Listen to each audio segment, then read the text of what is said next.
What's up, everybody? What's up, everybody? What's up, everybody? What's up, everybody?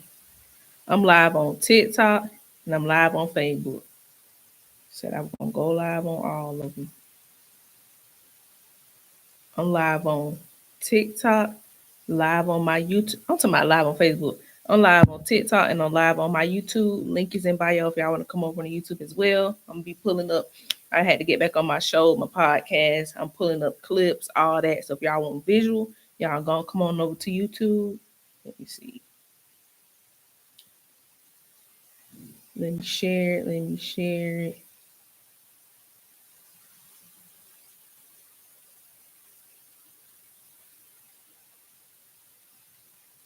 Oh, I hate having to do this. So now I gotta pull up my live video. Okay.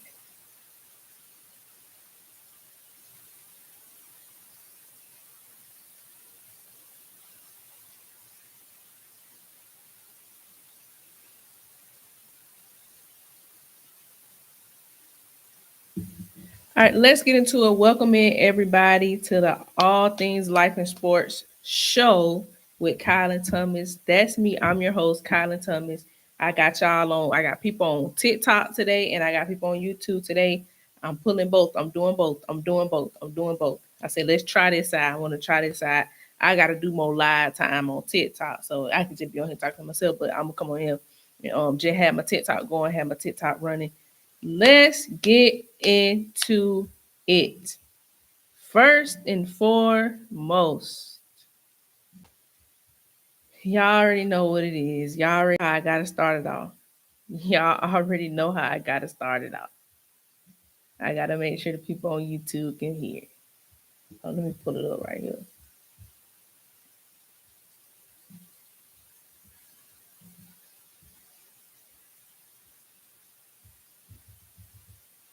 Man, I'm gonna start going live about 5 minutes. 5 minutes before I go live, make sure all my stuff come up. Okay, here we go. First and foremost, y'all know Jad say howdy from Wyoming. How about those cheese? Yep, how about them cheese? I had the bills. I had the bills pulling it out, but it is what it is. Let's see. First and foremost, y'all know I'm a Jaguar fan. Let's get into it. Let's get into this shit right here.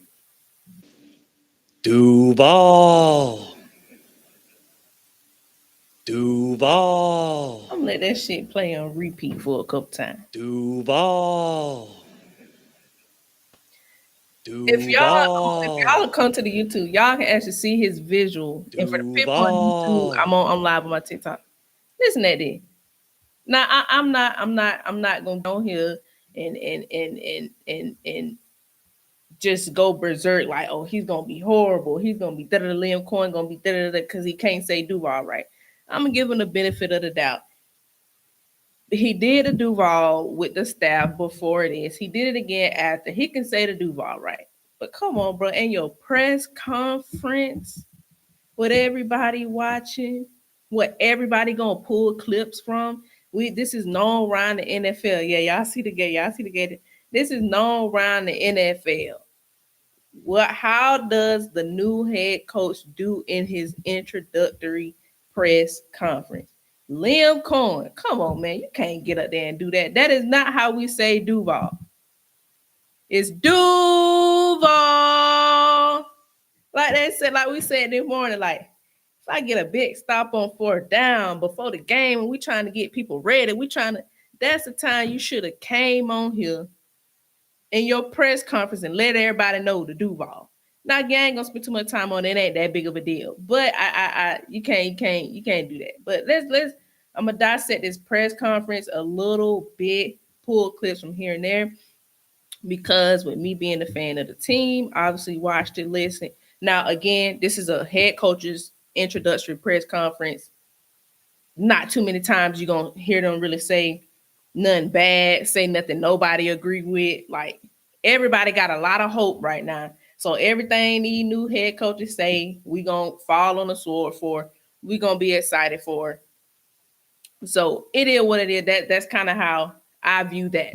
So obviously it was a good press conference. He ain't really say nothing to, he ain't say nothing that we as fans were not going to be excited about. Only press conference I can remember where we talked about the head coach was, and then it wasn't nothing Dan Campbell said.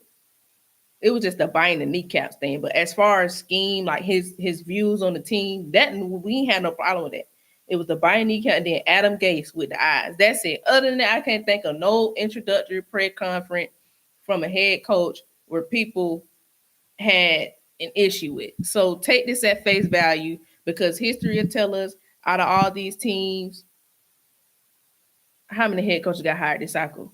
You got Cowboys, Jaguars, Saints are open, Jets, Cowboys, Jaguars, Saints, Jets, Bears. I think I'm missing somebody. I missed somebody. But if y'all got in here, put in here who are the open teams? Cowboys, Saints, Jets, Jaguars. Think about 7, 9, something like that. But I'm missing some of them. But out of them teams, probably half or more than half are going to be hiring a new head coach in about 2, 3 years. So let's take what he's saying at face value. But to start, Liam Coen talked about Trevor and his views on Trevor and where he sees this offense, Trevor leading this team. Now, I was high on Trevor. He gonna be the savior. He gonna bring us this. I'm not off of him, but I've come to the realization that Trevor Lawrence is the type of quarterback that seems to need everything around him to be perfect. Now, I'm not saying he can't make the throws. I'm not saying he can't do this or can't do that. But I heard somebody say Liam Cohen is going from working with Baker Mayfield to Trevor Lawrence. Baker Mayfield is the type of guy that need everything around him perfect. Trevor Lawrence is the type of guy that can bring everybody. I'm like, I disagree with that. I disagree with that. Patrick Mahomes is the type of guy that can lift everybody up. Josh Allen is the type of guy that can lift everybody up, as we've seen. So you're telling me that Trevor Lawrence is Patrick Mahomes, Josh Allen. He is not. So yeah, they ain't had talk. They ain't had talk. Damn, y'all should have been on my other line. I dissected that clip. I dissected that first down. But if anything, Trevor Lawrence and Baker Mayfield, I feel like are like this. But I want. This was the year I wanted Trevor the ball. This was the year I wanted Trevor Lawrence to make that jump. This was the year. I had Trevor Lawrence as a dark horse MVP candidate. And now you bring in Liam Cohen. Trevor, you got to stay healthy, bro. This 2 back-to-back seasons. 2 back-to-back seasons. All this going to be for naught if you can't stay healthy. So now you're starting to be injury prone to where your injuries are lingering towards the end of the season. This one had you out. Last season, you still played and you were horrible, and everybody gave you that injury excuse. If you out there, you out there, bro. We expect the same thing. I just seen Jalen Hurt play on one knee, one leg, still out there running that thing. So I don't want to hear the excuses. As much practice time as Lamar Jackson has missed throughout his career, remember that time period, he was always sick. It was always something. Lamar still go out there and perform. So I don't want to hear the injury excuse. But here is Liam Cohen on Trevor Lawrence in his. That's not the right one. I don't know how to. I gotta figure out how to label the.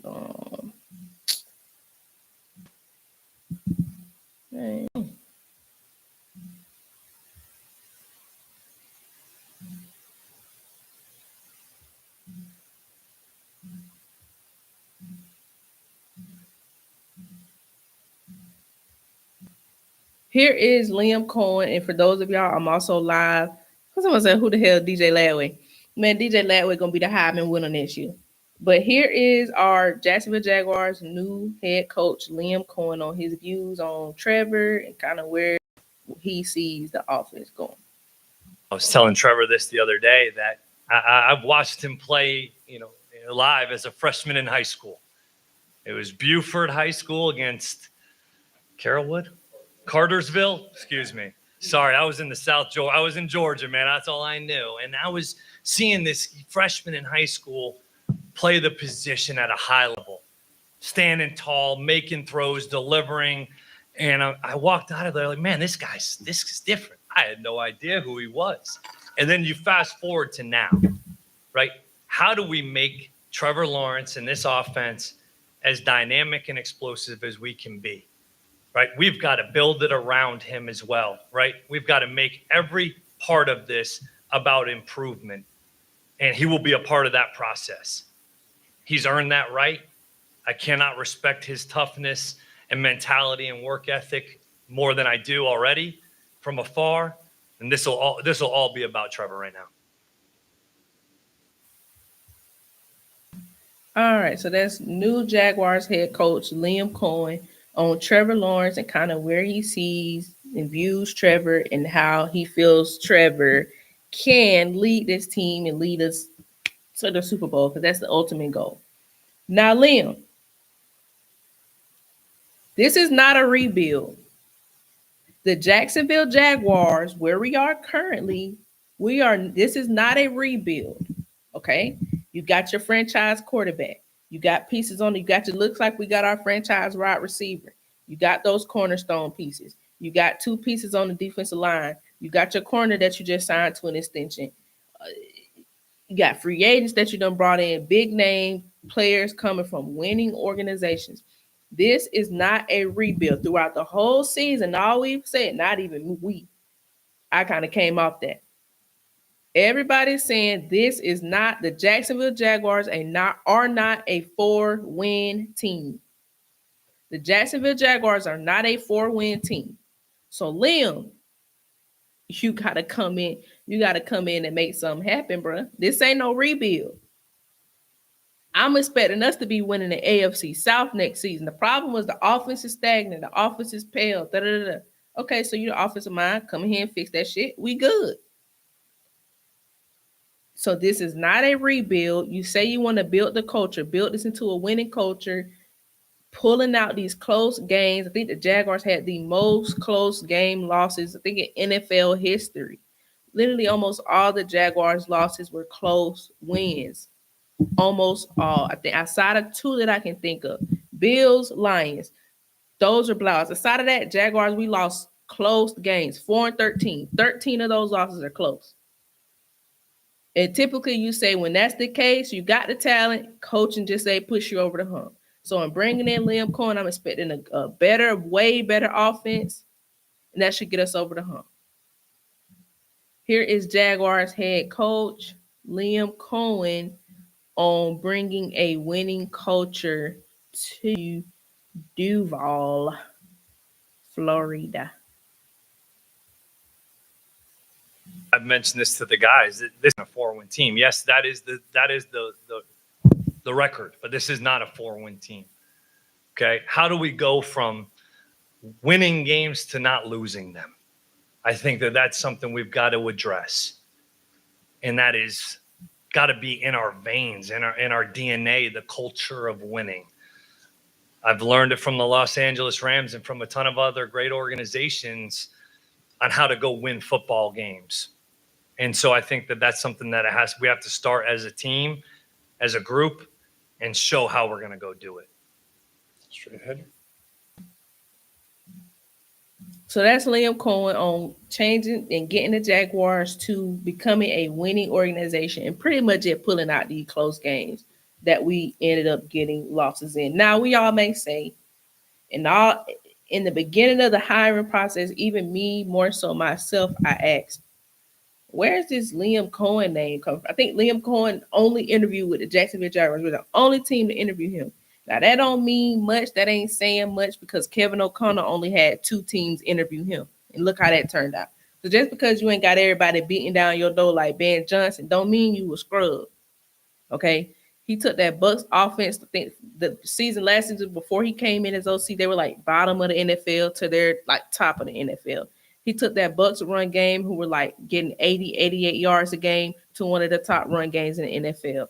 Look at where the Jaguars are. We're one of the bottom running teams in NFL who towards the season, in the middle part, beginning of the season, we were one of the top rushing teams.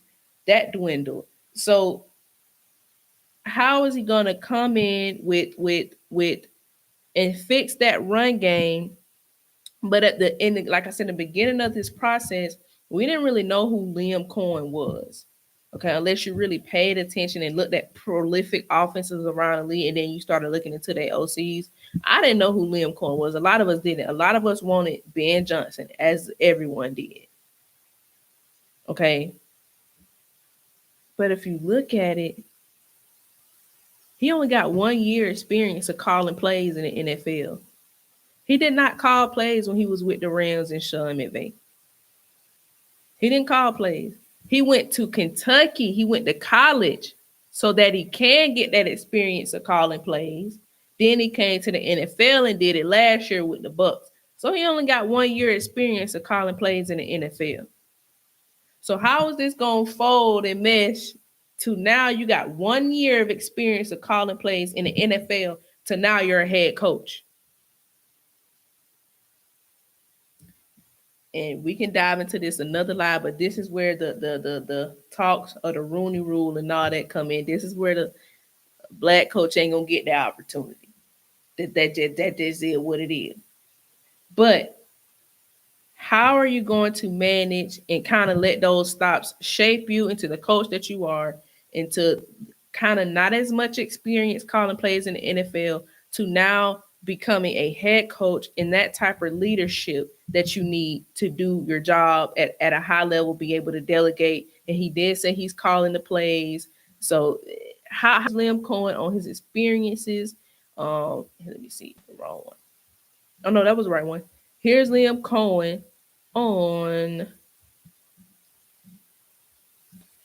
his head coaching, pretty much his head coaching stops, where he's been, and how that will help him into being a head coach after one season of just calling plays in the NFL.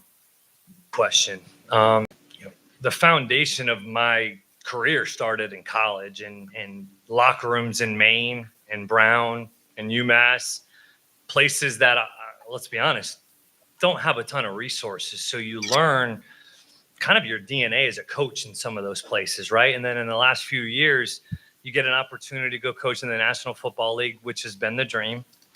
Then you go make a decision that ultimately was a little dicey at the time, I'll be honest.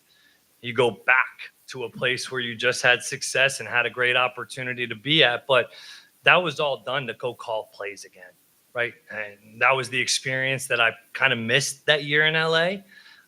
Knew why I was going to take that job, but ultimately probably underestimated some of the leadership that goes with calling plays and truly running the show on offense.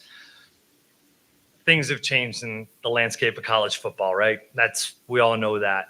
And when you start to have a young family, things change. All right, so that's Liam Cohen on pretty much his journey, his stops, and how that's helped shape him to where he is now, to being able to call plays as a head coach in the NFL. Now you got that on your mind. You're calling the plays. Oh, you got to worry about the defense. You got to delegate this. You got to make sure the O line doing what they supposed to do. You got to make sure the O line coach, the D line coach, tight end coaches, DB coaches. You got to make sure all that's right. While after calling plays for only one season, this is your second season calling plays in the NFL, and you're doing it as a head coach with all that other shit going around you. It's gonna be interesting. I'm interested to see how this works out. And you got to be able to be a leader of men. I can't speak from that experience of being a male and having a head coach, not knowing, saying I had a coach, he was sorry, he couldn't do nothing. But I can tell you experience from just me playing soccer as a female. We had certain thoughts about our coaches. We knew certain ones I played for. We knew, oh yeah, they. So I can imagine it's the same. But you got to lead about 100 men, because that's about the number you get in preseason practice squad. Then you got to lead 53 men, grown ass men. So it's gonna be interesting to see. But also we'll finish out here. I think I got one more clip of him after this one, but this is kind of him as well on how he will change the run game, get the run game going. After the Jaguars, we were pretty much good in the run game, and then we bottom out. I just checked it out. We towards the bottom of the league in the run game, which is weird. We were kind of up there at a certain point in this season. But here's also him on how he's going to change the run game to help this team become more physical. Because the Jaguars, we are soft, soft kitty, per kitty, little ball of fur. Question. I think those guys, with their willingness and openness and a little bit of humility to not want to be at the bottom anymore. And that was the reality, right? Last 2 years, the previous 2 years, those guys, they wanted more from themselves. They wanted a different respect level around their peers and around the NFL. And so all we did was come in with the mindset of it takes all 11. It takes all 11 to get better in the run game. Mike Evans, Hall of Famer, digging out support on the front side of runs, selflessness, quarterback being involved, everybody being involved. And you started to show them examples of that, whether it's in LA, Minnesota, whatever it is, Green Bay, a ton of different places run a similar system and have had similar success running the football, which now also helps the pass game, the defense, the special teams. And so I think the buy-in was pretty quick, but those guys knew it had to happen. All right, that's Jaguars head coach on how we're going to change the run game down here in Duval. When you got backs like ETN and Tank Bisbee, I think we do need to bring in another one out the draft, probably the later rounds, or sign one undrafted free agent, or get one out of the free agency. We need another back in here, man. But I'm interested to see as well if he can kind of we already talking about Tank Bisbee career need to be revitalized. Not Tank. We already talking about ETN career need to be revitalized, which is crazy. But lastly, and it's kind of gonna tie into the next topic, we're just gonna kind of hit on this. Jacksonville Jaguars, our GM position is still open. And Cunningham is kind of the top name I'm seeing people, but he's all in the Senior Bowl, which you probably still gonna do that. You ain't. But we're interviewing OCs and DCs right now. I think GM gonna come later on. Shad Khan mentioned in the presser that we have to have a GM by February 28th. That's league rules. That's league mandated. So we're eventually going to get a GM in here, but I kind of just want to touch on Ian Cunningham a little bit, kind of give y'all who he's picked up throughout the years. And I'm looking at him, I said, damn, why would we, after seeing his name, I'm like, why would we go for a guy with the Bears when the Bears have been seen as a trash organization? The Bears have not built the O-line. But if you go look at it, Ian Cunningham's is Ryan Pohl's right-hand man. I'm like, shit, they won't Ryan Pohl gone in Chicago. So why would we pick a guy from a bad organization and bring him to another bad organization? But I saw he was with the Ravens and he was with the Eagles, as someone told me. You gotta look at previous thoughts. Sometimes it's coaching scheme that can affect the GM picking players that it just don't work because the coach is horrible, as we see here in Jacksonville. Some say we got the talent. We have the talent. The coaching is bad, which I feel like is why Shad kept the team. The GM Trent ended up getting rid of him anyway. But here's a couple of moves that Ian Cunningham has made throughout his career that made me say, you know what? The man was with the Ravens. Okay, the man was just recently with the Eagles, who are back in the Super Bowl. And I got a picture here. Once I'm going to get in this Super Bowl talk, the Eagles have been in the Super Bowl 3 times. Like they have been in there since going back to when Foles never won it. But more recently with the Eagles, because they're in the Super Bowl, we're gonna start there. Ian Cunningham, he's a part of. I want to pull Eagles. They brought in Foles as a backup to Carson Wentz. They eventually won the Super Bowl with Foles. 2018, you draft Goddard, Mailata, Josh Sweat. Mailata was a 7th round pick. Okay, 7th round. He's a part of an offensive line in the Eagles who's one of the more dominant, the best offensive line in football, probably by a mile. Okay, Goddard, Mailata, Josh Sweat are all pivotal pieces to this Eagles run, this Eagles team that's in the Super Bowl. Okay, though they are all pivotal pieces. They drafted them in 2018. That's 6 years. We don't have that in Duval. What 7th round pick we got made any kind of damn impact? What second round? What first round pick we got down here that done made any kind of damn impact?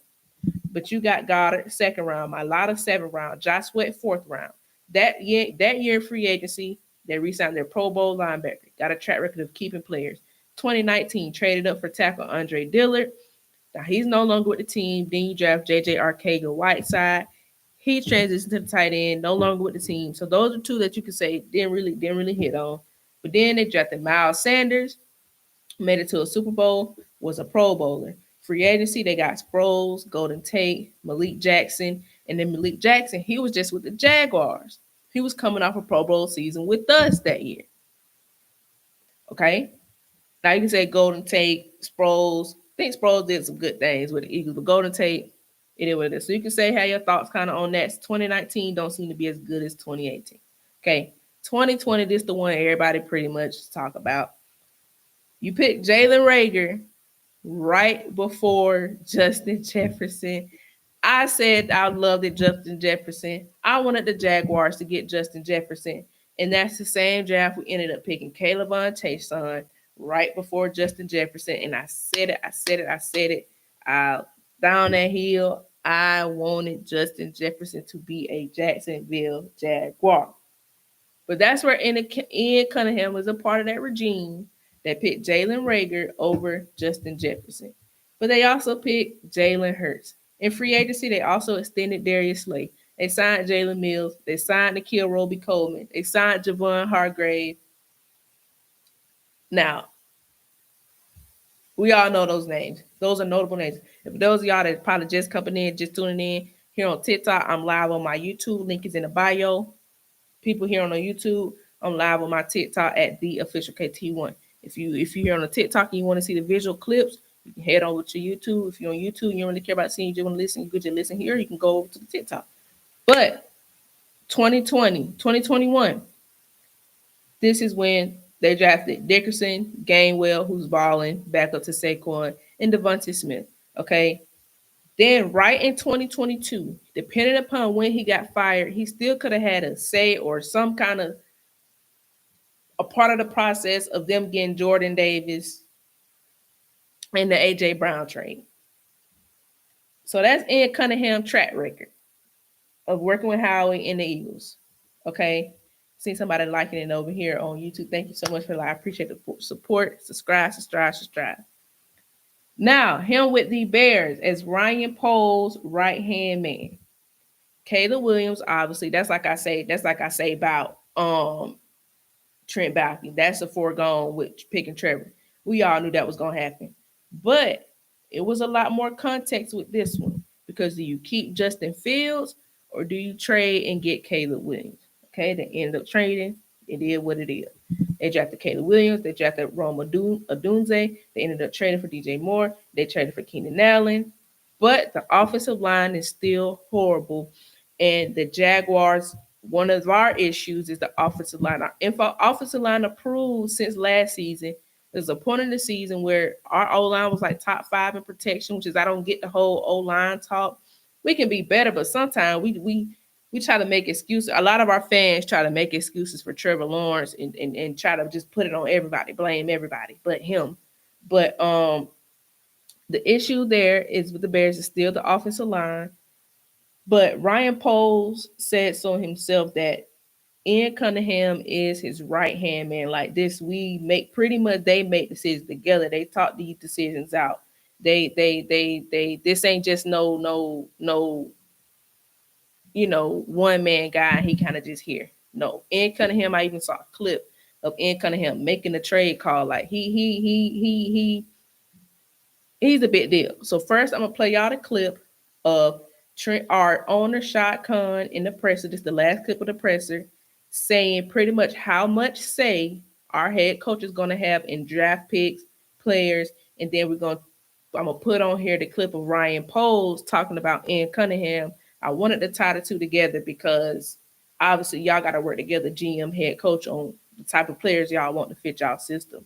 So I'm gonna play this clip of what our owner Shad Khan said on how much control the coach has in picking the players within his organization. I think, obviously head coach, he's the head coach. And, we've never had a player come in here that the coaches didn't want, so I think it's imperative that, he's involved and every player coming in is someone he wants. And then Liam, once again, congratulations. How do you assess the lines of scrimmage here, and where do you guys need to get better? I think we would all, agree that it needs to improve, right? I think that when you look at first and foremost the offensive side of the ball, you want that unit and that group. It's the first thing when you break the huddle that the defense sees. I want that to mean something. We want that to mean something, and it will. And that's a mentality, that's personnel, that's scheme, that's technique, that's fundamentals, that's attitude. That's something that we need to make sure we instill. And then on the defensive side of the ball, I think we all know that we've got some talented dudes there. We've got some guys that really go. How do we continue to ensure the inside? But we got multiple guys up front that can do some good things. We've got to put them in a position to be successful. All right, so that is Liam Coen on, or Shad Khan, our owner, on how much say he's going to give a head coach in picking players. And then lastly, here is Ryan Poles on Ian Cunningham and just how much he helps them out, how much say they pretty much have together each other. That will always be truthful. He's going to tell you how it is. That's important to me because I've never wanted someone in that role that's just going to say yes to everything that I say. You want candid conversations. You want a back and forth because you know that you're going to make sound decisions if someone's challenging you on some of the things that you see. I'd like to joke that relationship, we wouldn't have done this trip together, right? I think being able to be here and be here for the last 10 or so months and working with him, beside him, has been great. Just our relationship is far more than just football. It's a personal relationship. It's a lifelong relationship. I want to see him be successful. He wants to see me be successful. Super fortunate just to be here and to be able to help him and be in this position, and just ready to continue to just grow this relationship and grow this team. It's a true right hand. All right, so that is Ryan Poles on Ryan Poles on Ian Cunningham and just how much he helps him out. Let's see. Next, we're gonna transition into Super Bowl matchup. We kind of gonna get into it just a little bit every day. I go live. We're pretty much gonna get into it a little bit more. Now, a couple of numbers to throw out here. I more so want to know, who are we rooting for? Eagles, Chiefs. Who are we rooting for this Super Bowl matchup? Who do we want to win? I'm not understanding. I am, but then again, I'm not understanding why so much hate for the Eagles. Like, we all know why everybody hate the Chiefs. It's like the dynasty. We want to see somebody new win. I would think more people. It's a lot of people that are like, at this point, I'd rather just see the Chiefs 3P than see the Eagles win. And I don't understand. Like, why is there so much hate for the Philadelphia Eagles? I know your head coach is uh he does have a punch. I don't understand when people say punchable face, but he got a punchable face. He definitely seemed like a douchebag. I get people not liking them. Then I see these clips of these Eagles fans, and I said, man, that's why don't nobody like y'all, bro. I mean, these Eagle fans, and I'm gonna show y'all a couple of them, but these Eagle fans are horrible. Like, y'all supposed to be the city of brotherly love. Brotherly love where?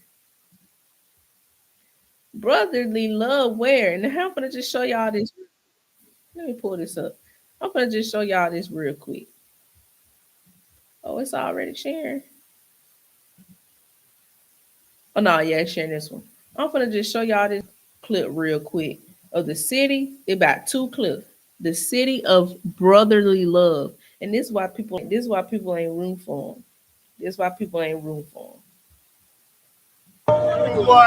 Whoa, hey. Whoa, hey. Look at that. Why you bumping into that man?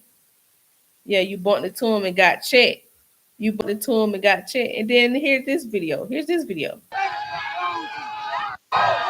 me make sure that's sharing.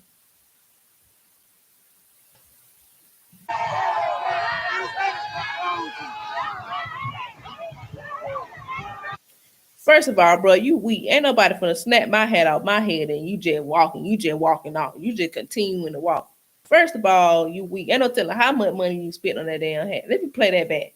Then why folk don't fuck with the Eagle. Then why folk don't want the Eagle to win right here. I get it. I see it now. Look at this shit. How the fuck you gonna take somebody's hat off their head?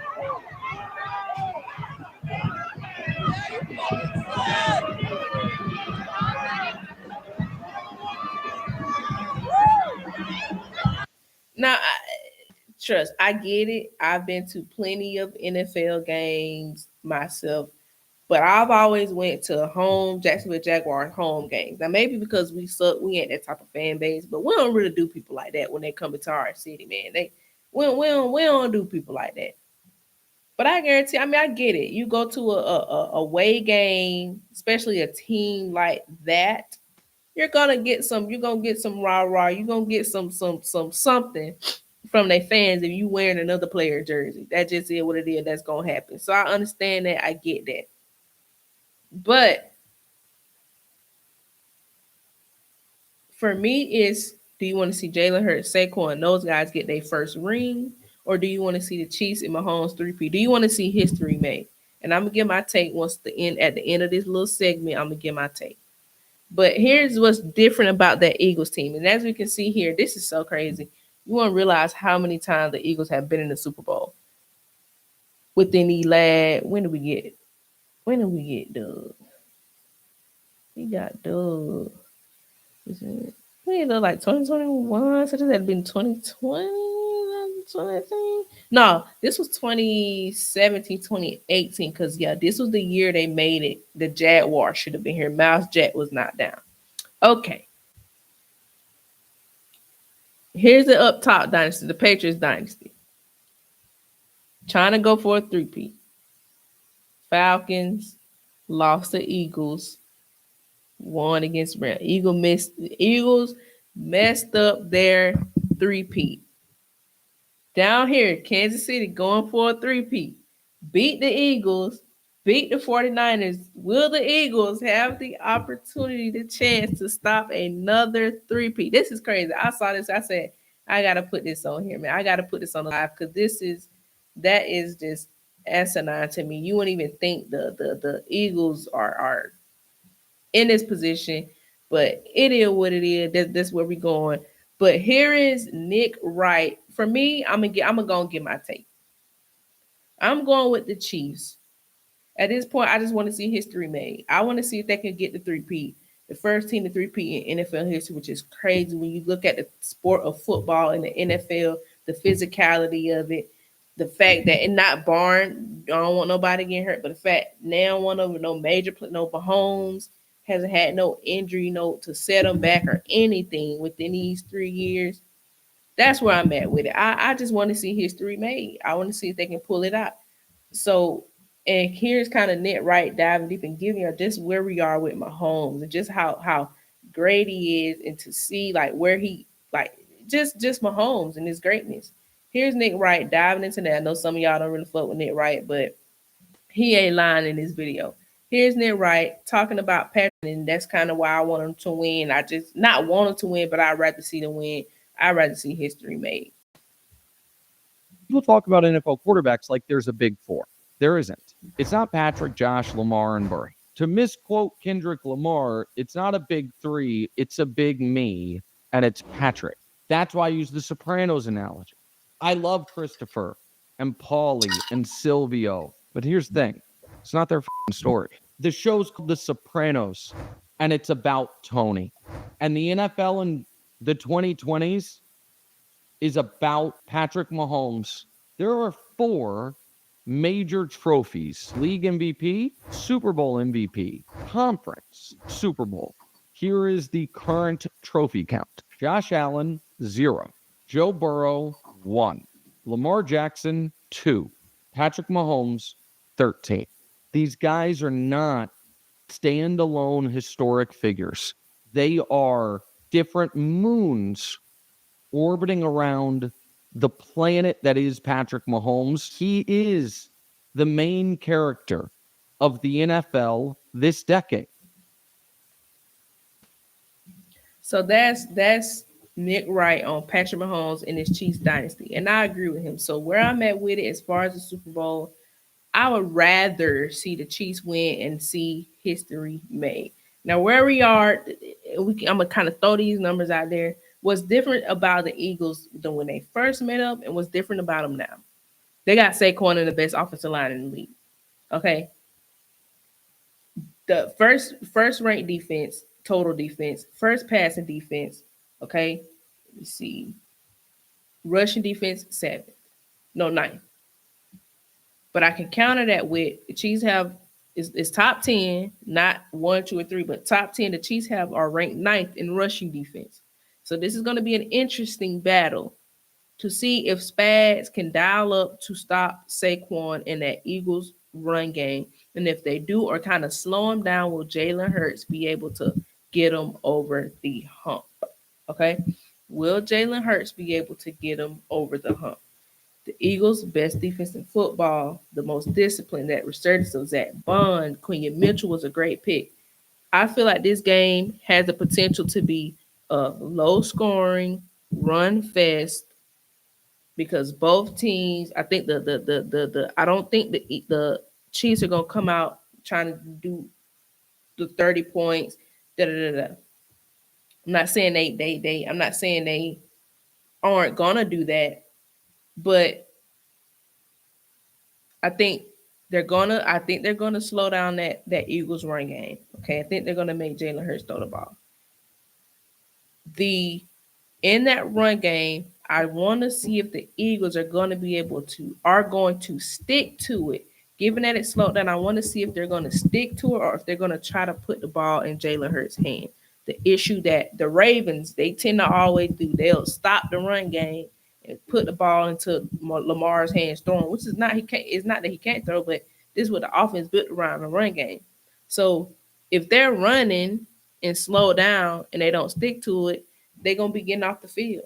And I think the Chiefs will have potential to put up points then because they'll be on the field. But even if the Eagles are the run games going, they chewing up clock. I think they're chewing up clock, but they still probably only gonna put up 3 points, probably 7. I don't think there's gonna be no high. I think it's either gonna be a high scoring or low defensive battle. I don't think it's gonna be no. There is no no middle. It's either gonna be one or the other. How I feel.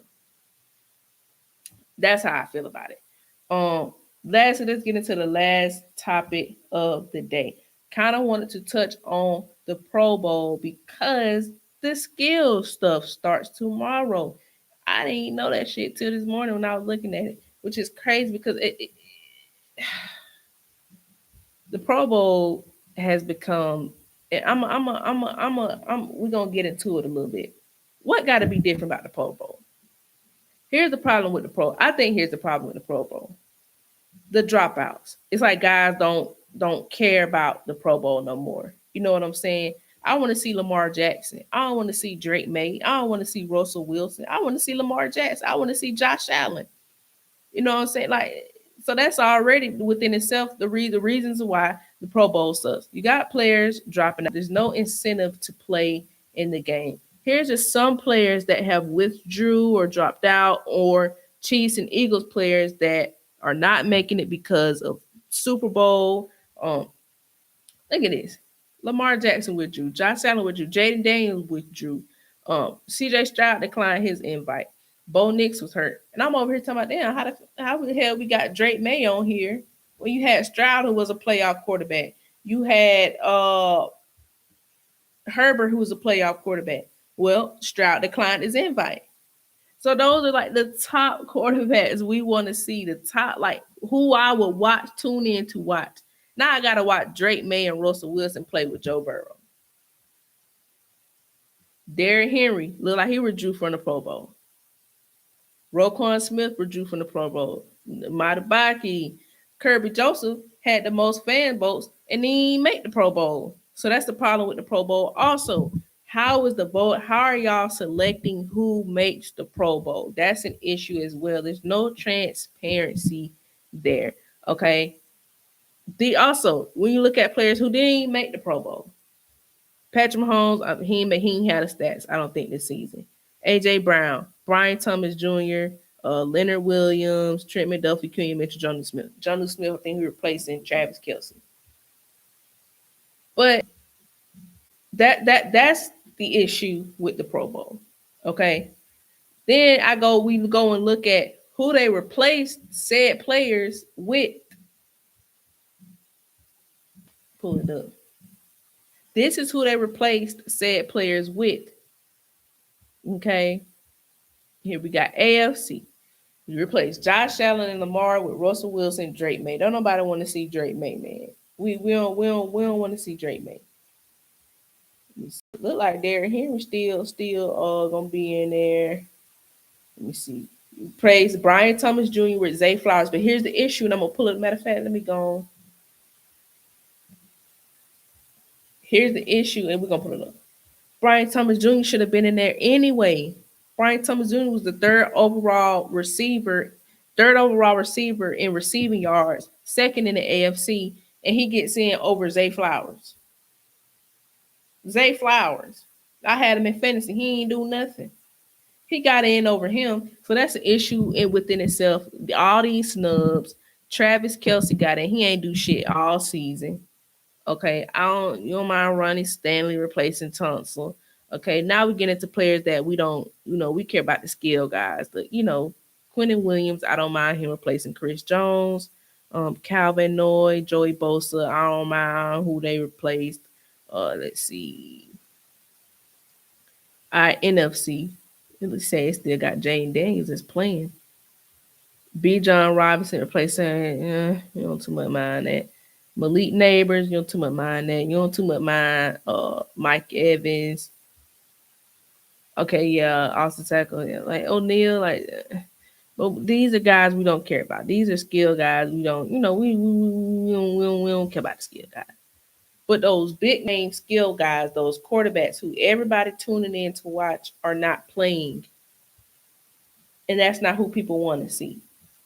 I don't want to, I'm not really going to watch the game, but they got some new Pro Bowl skills games that they're doing, they're trying to get people to watch. That's more so what I watch. And I don't even watch the day of. I watch the clips, the highlights on YouTube or TikTok after the event happens. So I don't even watch the day of. But I just want to show y'all these stats. Brian Thomas Jr. versus Zay Flowers. How did one make the Pro Bowl? You look at that. I can show this to somebody don't know nothing about football. I can show it to him. Brian Thomas Jr. beat him in every statistic, every receiving statistic, and did not make the Pro Bowl. Okay. Brian Thomas Jr.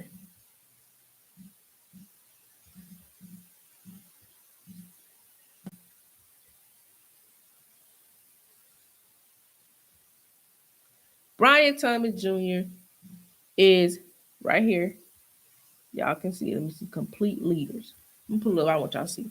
The third overall receiver in leading in receiver yards. Brian Thomas Jr. is third out of all receivers in the NFL, not just rookies, not just none of that. He's an Offensive Player of the Year candidate.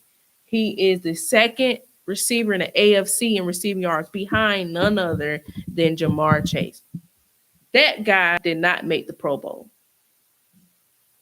Zay Flowers made the Pro Bowl over him. So that's another issue with the Pro Bowl. It's who are we deciding? How are we bringing in players? Who are we picking? Who is doing we know who voting, but how much does the voting matter? Like y'all say it matters this, y'all say it matter that, but I go and look at the roster and it don't. But here's a couple games they call themselves ad and trying to make it more fun for the fans.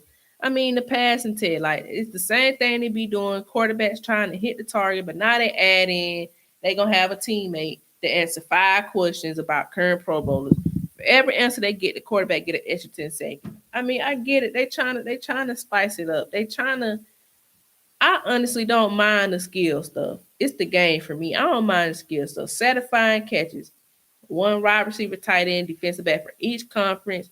They'll do an obstacle court trying to catch the ball, I guess, at different angles or distances to say, we already got that. We already got the little catch, the best catch. We already got that shit. Relay race. Now this is gonna be interesting. Basically, pretty much relay style where 4 players each conference complete a 40-yard dash. I know all y'all. We all had to take PE and shit in school. We've all done relay races. You run down the back, tap, and their person run down the back. That's gonna be interesting to see. But just how serious are they gonna be running these 40s? But these guys are competitors. That's the point of the game. It's competitive. So I'm interested to see that the 40s. But this ain't like they combine their younger years. You know, they done aged, they'd have been hurt, they probably ain't zooming like they would when they came out the draft. But I'm interested to see that one. Helmet harmony, game show to test player knowledge of their teammates. I don't give a fuck about that. I don't care about that. Dodgeball, I always like the dodgeball. Then the day of the game, punt perfect, great football race, you know, the one that ends with the sled push, and then tug of war. I mean, some of that I'm gonna watch, you know what I'm saying? But just to finish off the live and to finish off the show, here's JJY on what we can do to fix Pro Bowl and kind of what is the issue with the Pro Bowl. It's about 2 minutes. I might let it run the whole way. So, like, I get it. Like, it's just, but do not. We can't be calling guys Pro Bowlers. We can't be saying this is a Pro Bowl. This is a Pro Bowl lineman. This is a Pro Bowl tight end. Like, he's got 3 Pro Bowls. Like, if you're, I just the voting process from the beginning we should discuss, but that's its own right thing. But just this whole thing, it's like, come on, what are we doing here? We're doing it for the commercial dollars on a couple million viewers on a random ass Tuesday that nobody's watching. A couple guys run around.